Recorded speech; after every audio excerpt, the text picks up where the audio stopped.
No more dark basements. No more Blue Mondays. Boy, here's real emancipation from old-fashioned chores.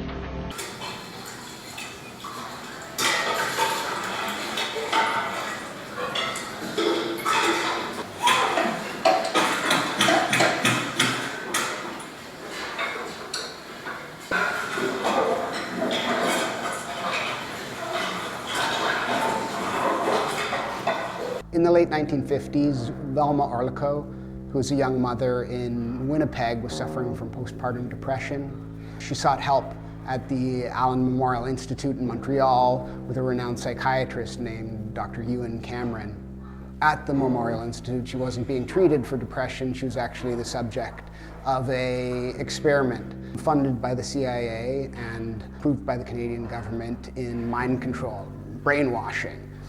This is a kind of ugly part of Canadian history and the history of the medical establishment and the abuse of power in Canada. But it's also part of a personal history of Winnipeg artist Sarah Ann Johnson, who is Velma's granddaughter. So we see her struggling in a domestic scene, growing increasingly frustrated, in a state of distress. In Hospital Hallway, we see her stumbling endlessly through a hallway, contorting herself, throwing herself up against the walls, trying to calm herself, and then bursting out in frustration. And in that particular performance, it's happening as the audience enters. The audience watches it for half an hour. The audience is escorted out, and the performance continues. So there's no beginning, there's no end. It's an endless cycle, it's an endless circling.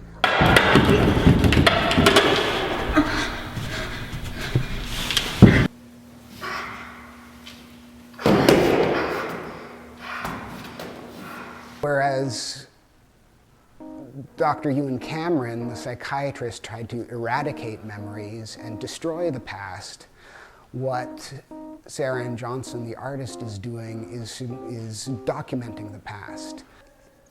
On the one hand, it's the artist working through her confusion around her grandmother's behavior. And in this sense, it's her just trying to make sense of it. But there's also potentially a therapeutic element, that this is a way of, maybe healing the injuries of the past, the traumas of the past, by enacting them. The impact of this work has a lot to do with it being a true story, with it being not just a character